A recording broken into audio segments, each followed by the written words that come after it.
Team panel, Fox News contributor Leslie Marshall and RNC committee woman for California Harmeet Dhillon. Welcome back to both of you. Hi, Shannon. Okay, so there are a lot of folks out there who are not impressed with how the president is currently performing. The Washington Post, ABC News polling last week that did include now what's happened in Afghanistan says this. He shifted now in September to approval at 44%, disapproval at 51%. Harmeet, will a shift to the domestic improve those numbers? Well, I don't think so, Shannon. As bad as this Afghan crisis of Joe Biden's making has been, things are not looking that great here in America when he shifts his focus here. We have record unemployment. We have the policies of this administration making it harder for employers like me and others to fill those jobs. We have record inflation, highest in the last decade. The cost of production is rising in this country. We've had 235,000 people employed, which is 500,000 short of what was expected. And we have hundreds of thousands of people being apprehended at the border, over 1 million since this administration started. So we are at a crisis mode wherever you turn.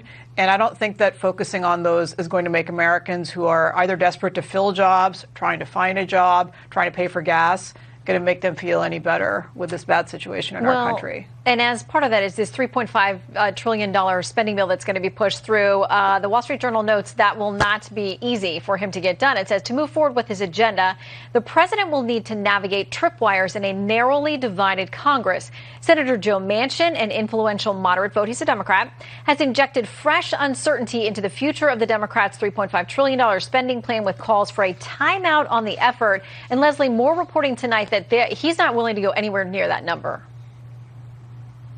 Well, if you remember, Shannon, with infrastructure, you could have replaced infrastructure and this legislation word for word. Joe Manchin wasn't going to be for it. Democrats weren't going to be united. The progressives weren't going to go for any kind of money being cut. Republicans weren't going to work with Democrats. Joe Biden couldn't unite and have bipartisanship.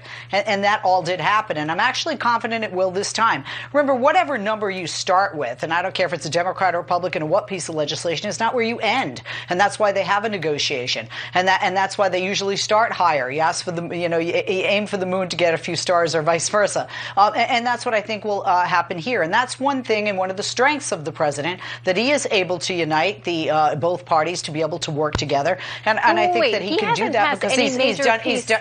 Any major piece of legislation, Leslie, that they've passed so far has been without any Republican votes. There has been, he's talked about bipartisanship, and we were promised that. It hasn't happened in Infrastructure practice. Had Republican votes. Infrastructure had Republican votes, absolutely.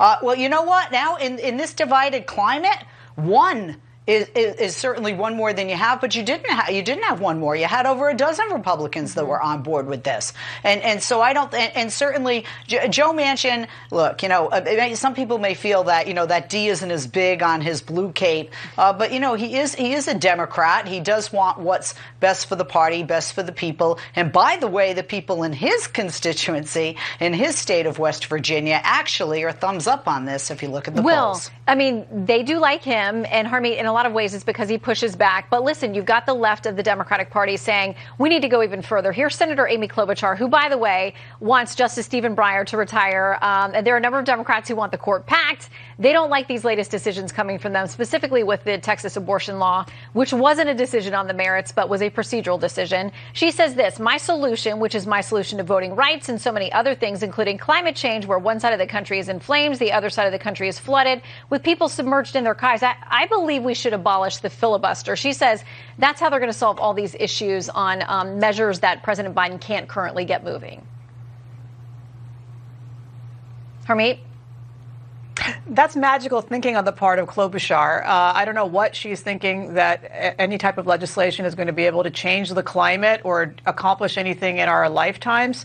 What this is another attempt to shift the focus into something that Democrats think is really going to help them at the polls. But in fact, again, most Americans are struggling with things like filling up their gas tank. Inflation is real. It doesn't matter to the rich people in Congress, perhaps, but it matters to the average man and woman.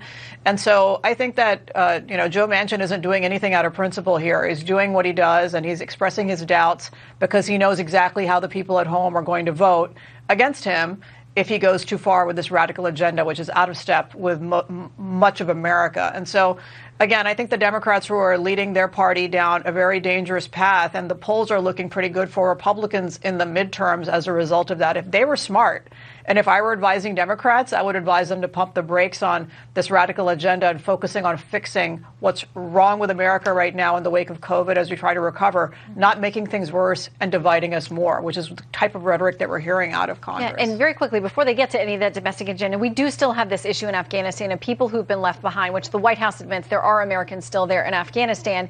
Senator Dick Blumenthal, who is a Democrat, there's no mistaking that, says this: I expect the White House and State Department to do everything in their power, absolutely everything, to make this happen, meaning get people out. These are American citizens and Afghans who risked everything for our country.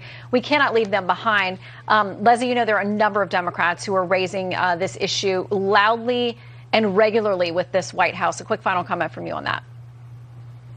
I would agree with them, and I amongst them. I mean, I may not be a senator, but, I'm certainly a voice within the Democratic Party. And, as a Democrat, I said before that we shouldn't have left until we got every American that wants to come home.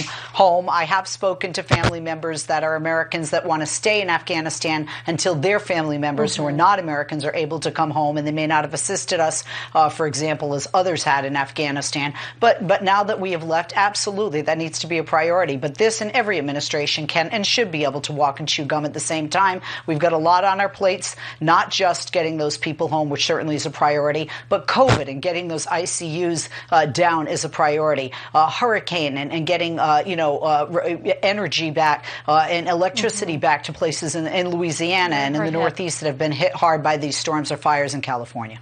Yeah. Okay. Senator Leslie Marshall, will it happen one day? Harmeet, that's your state out there. You guys will have to face off and we'll see what happens. Harmeet and Leslie, thank you both.